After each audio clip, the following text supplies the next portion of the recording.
Mary Magdalene, a central figure that official history tried to erase.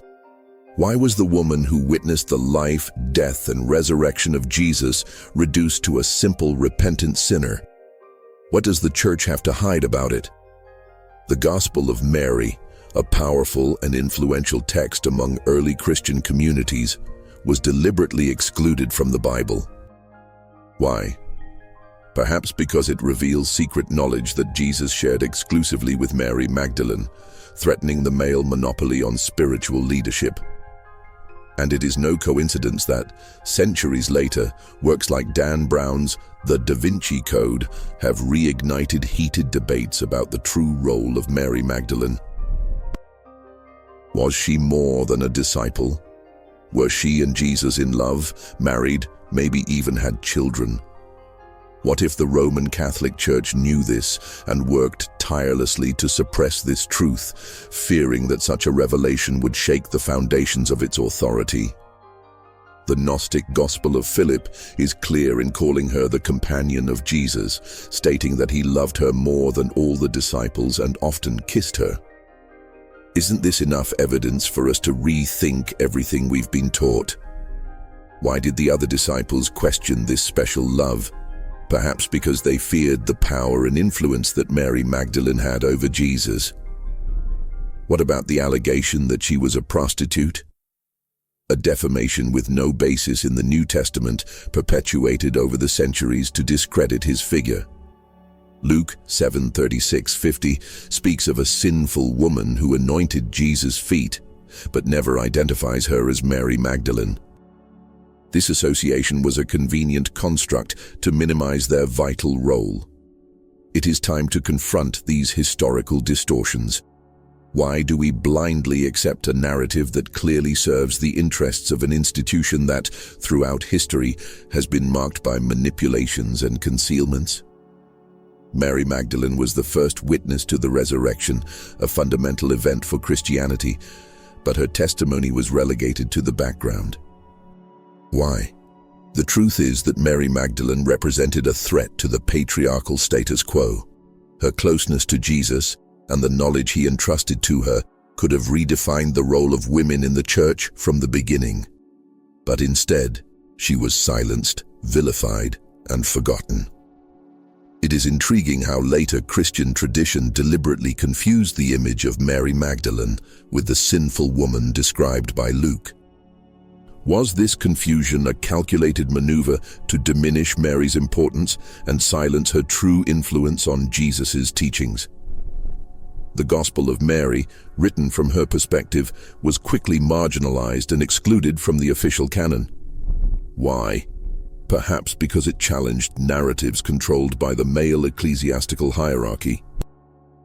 Despite not having been written by her, as indicated by the writing style, grammatical syntax, and theology that point to an origin in the 2nd century AD, the Gospel carries the essence of the teachings attributed to Mary Magdalene. The extant manuscript is a 5th century Egyptian Coptic version, probably translated from an older Greek or even Syrian text. Some hypotheses dare to suggest an origin in ancient Bulgarian. But why so much mystery and uncertainty surrounding the authenticity and origin of this text? It is important to highlight that this is the only gospel, canonical or not, attributed to a woman. Coincidence? Difficultly.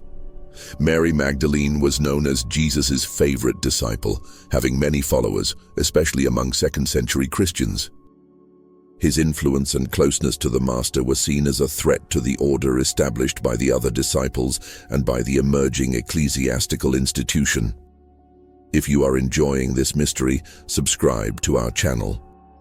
Your support is essential so that we can continue to bring quality material to you. The Gospel of Mary states that she had visions and conversations with Jesus that were not shared with any other disciple. Jesus revealed to Mary a special type of knowledge, deeming her worthy of this unique gnosis. This not only elevated Mary's status above that of the other apostles, but also called into question the authority of those who would later lead the church. Composed of 4 concise dialogues, the Gospel offers profound insights into Jesus' teachings, apostleship, and highlights Mary Magdalene's remarkable eminence among the disciples. As a typical 2nd century Gnostic text, it is filled with Gnostic theology and cosmology. It can be seen as an apocalypse in the original sense of the Greek word, a revelation referring to secret knowledge. But it goes further, presenting a unique view of the real metaphysics on which Jesus based his teachings. This is not just another ancient text. It is a fundamental document for all who seek divine wisdom. Perhaps this is exactly why it was suppressed and kept out of reach of the masses. The Gospel can be divided into 2 parts. The first describes a dialogue between Jesus and the disciples, in which he answers questions about matter and sin, offering final teachings and instructions. Peter said to him, "Since you have explained everything to us, tell us this also. What is the sin of the world?" The Savior replied, "There is no sin, but it is you who commit it when you do things that are in the nature of adultery, which is called sin. That is why good has come among you into the essence of every nature in order to restore it to its roots." This dialogue directly challenges traditional interpretations of sin and human nature. By stating that there is no intrinsic sin, but that it is the result of human actions, Jesus offers a radical vision that empowers the individual and lessens the need for an intermediary religious authority. It is no surprise that such teachings were considered dangerous by early church leaders. The persistent attempt to minimize and obscure the figure of Mary Magdalene raises disturbing questions about the true motives behind the formation of the biblical canon and the structure of the church. What else has been hidden or changed to serve specific interests? Wouldn't the exclusion of the Gospel of Mary be just the tip of the iceberg of a series of historical manipulations? The revolutionary message of the Gospel of Mary directly challenges the doctrines established by the Church, stating that there is no universal sin. According to this teaching, sin occurs only when we act against the good inherent in each of us, following desires contrary to that good. If sin is a conscious choice and not an intrinsic condition, does this not threaten the control exercised by institutions that feed on guilt and fear? Jesus deepens this idea when he says, "That's why you are sick and dying, because you love what lies to you." Here he denounces human attachment to illusions, perhaps perpetuated by leaders who distort his teachings to maintain power. Obsession with materialism separates us from our higher nature, causing internal confusion. He invites us to find contentment at the heart level and to rest in the presence of the image of our true nature. This is a call to seek divinity within ourselves without the need for intermediaries or self-proclaimed authorities. When Jesus leaves the disciples, they are distressed. But it is Mary Magdalene who stands up and encourages them, assuming leadership that contradicts the traditional narrative that marginalizes her. She warns, "Take heed that no one deceives you, saying, 'Hear, hear,' or 'Behold, for the Son of Man is within you. Follow him. Those who see him will find him." This statement reinforces that the connection with the divine is internal. Mary Magdalene not only deeply understood Jesus' teachings, but was also able to pass them on. Yet her voice has been silenced in history. She continues to motivate the disciples. "Do not grieve or doubt, for the grace of God will be with you all and will serve as your protection. Let us praise his greatness, for he prepared us and made us human." This emphasizes the divine presence in each individual and the ability to achieve salvation without intermediaries. The Gospel highlights that the nature of matter will be resolved in its essence, at its root, suggesting that the inherent good in each person will be restored to the highest good. This contrasts with the view of original sin and the need for redemption through the Church, questioning the foundation of ecclesiastical authority. In the second part, Peter recognizes that Jesus loved Mary Magdalene more than any other woman and asks her to share exclusive teachings. Sister, you know that the Savior loved you more than other women. Tell us the words of the Savior that you remember, that you know, but we do not know, nor have we heard. This reluctant recognition highlights the special position that Mary occupied alongside Jesus. But why, then, was his voice silenced in later records? Mary responds with courage. What is hidden from you, I will reveal to you. She shares a profound vision she had with the Lord, in which he praises her for not wavering before his presence, stating that where the mind is, there is the treasure. When Mary asks whether anyone who contemplates a vision sees with the soul or with the spirit, the Savior clarifies. He sees neither with the soul nor with the spirit, but with the mind which is between the two. Here, we are introduced to concepts that refer to the principle that everything is mind. The world is mental and everything exists in unity. Was this esoteric, potentially transformative wisdom deliberately kept from the masses? The Gospel emphasizes the journey of the soul that ascends through the 4 levels of the cosmos, facing the 4 powers. Knowledge is the key to overcoming these forces and achieving salvation. In overcoming the 3rd power, the soul confronts the 4th power in 7 forms: darkness, lust, ignorance, mortal jealousy, desire of the flesh, cunning of the flesh, and fierce wisdom. These are the 7 powers of wrath. Isn't it curious that such profound and symbolic teachings were excluded from official texts? The disciples' reaction is revealing. Andre states, I for one do not believe that the Savior said this, for certainly these teachings are strange ideas. Peter adds, did he really speak privately to a woman and not openly to us? Shall we turn and listen to her? Did he choose her over us? Here, the jealousy and insecurity of the disciples in the face of Mary Magdalene's wisdom becomes evident. Her reluctance to accept that Jesus could have shared exclusive knowledge with her exposes a dynamic of competition and sexism that possibly influenced the way sacred texts were compiled. Mary, faced with these veiled accusations, responds emotionally.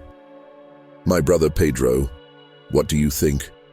Do you believe that I invented this in my own mind, or that I am lying about the Savior? Her passionate defense highlights not only her integrity, but also the injustice of being constantly questioned and underestimated by her male peers. Then, Levi intervenes in his defense. Peter, you are always angry. Now I see you competing with a woman as if you were adversaries. But if the Savior has made you worthy, who are you to reject her? Surely the Savior knows her very good. This direct rebuke of Peter highlights the groundlessness of his distrust and highlights that some recognize the legitimacy and importance of Mary Magdalene's role. It is scandalous how the true story of Mary Magdalene has been obscured and distorted over the centuries. In the texts we read, "This is why he loves her more than us." Instead, let us be ashamed and put on the perfect man and separate ourselves as he commanded us and preach the gospel, setting no other rules or law beyond what the Savior said. Yet these words were conveniently ignored by those who wish to maintain their own doctrines and suppress inconvenient truths. Now, in the esoteric scientific book, You, the Source, a slightly different story about Mary is told, one that you have probably never heard before. But the time has come to reveal it. It is stated that Mary Magdalene did, in fact, have a relationship with Jesus, but not with his physical figure, but with the source. It challenges traditional narratives and invites us to reconsider everything we have been taught. Consider the profound question addressed to Mary. Did you have a relationship with Jesus? Some say you were his wife. Others say you were just his student. What is the truth? His answer is revealing. The answer is yes. I had a relationship with Jesus. My link is the source. Isn't that what you call it now? At the source, we are all one. I am he and he is me. I refer me both to the source and to Jesus. This perspective breaks with conventional understanding, suggesting a mystical union with the divine rather than a merely earthly connection. It indicates a deeper spiritual truth that has been suppressed. Mary Magdalene and Jesus shared a deep bond through source, emphasizing the idea that in the divine essence, we are all one. Furthermore, Mary Magdalene is said to have had a husband and children with Jesus, 2 boys. But in addition, she had another daughter, born of faith in both Jesus and the source, named Julia.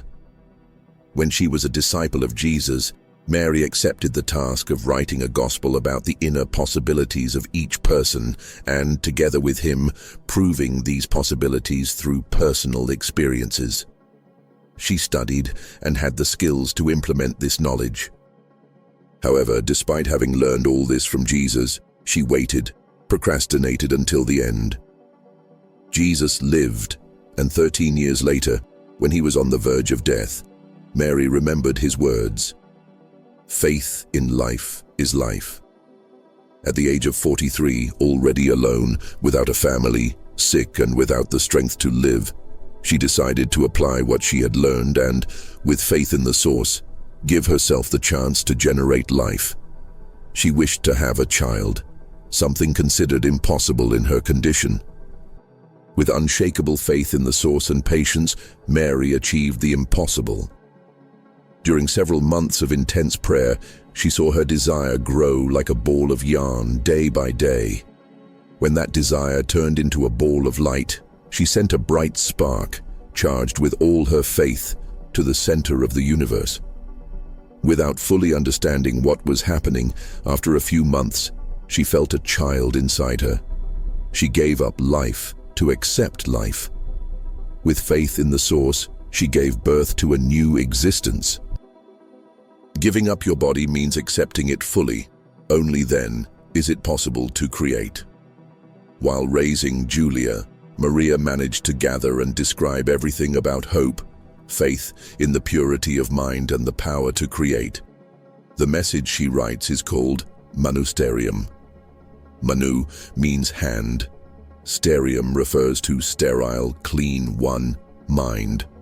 It is a story about human possibilities through the energy of pure mind.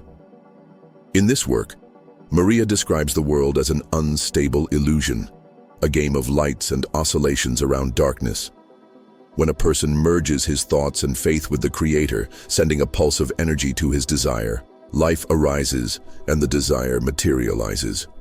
The emptiness she felt filled her with strength and hope that anything is possible. This impulse that calls the birth of life is possessed by everyone.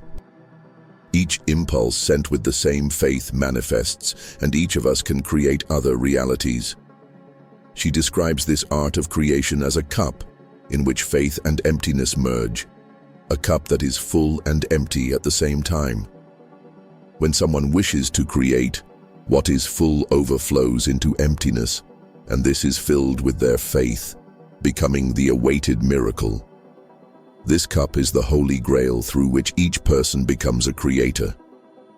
You merge with it and create the world with all your love, discovering that this is just the impulse of your thought. For this to happen, it is necessary to give up the body, accept the body, and merge with the impulse and emptiness that we are. The pure belief that you can, that you are, that this is all there is. And believe that, and always remember, this cup is real. It is interesting to note that Mary, considered by many to be a prostitute and who believed she could no longer have children, is exactly the one who finds the way to merge with the source and becomes a creator. If we combine this account with the Gospel of Mary, we see the exact practical instructions for this sacrament. The most important thing is that everyone can achieve this deep understanding. What Mary Magdalene learned, experienced, and described is a document that contains not only the knowledge of Jesus, but also a practical result available to everyone. Thus, each individual becomes the source and creator of their own reality. Whoever has eyes to see will see. He who has a mind to reflect will understand. Whoever has the soul to feel will penetrate. So, is the Gospel of Mary Magdalene historically accurate about the relationship between Mary and Jesus? The truth is that we will never know for sure, and perhaps that is exactly what some institutions prefer. What we do know is that this gospel offers a unique perspective on the life and teachings of Jesus, written from the perspective of a woman highly respected in early Christian communities. Despite being an important and valued text, it was excluded from the New Testament and labeled as heretical by the Roman Catholic Church. Why? Regardless of the debates and controversies surrounding the Gospel of Mary, she remains a crucial figure in Christianity and an inspiration to many around the world. Her story reminds us of the power of faith, love, and perseverance. But it also encourages us to question, why were certain voices silenced? Why were certain texts suppressed? What we choose to accept and believe is a matter of our free will. But it is essential to recognize that truth does not fear investigation. After all, everyone has the right to seek their own answers. However, we will only move forward when we are able to add and connect seemingly opposing points of view, when we are willing to challenge imposed narratives and seek the pure message beyond historical conveniences.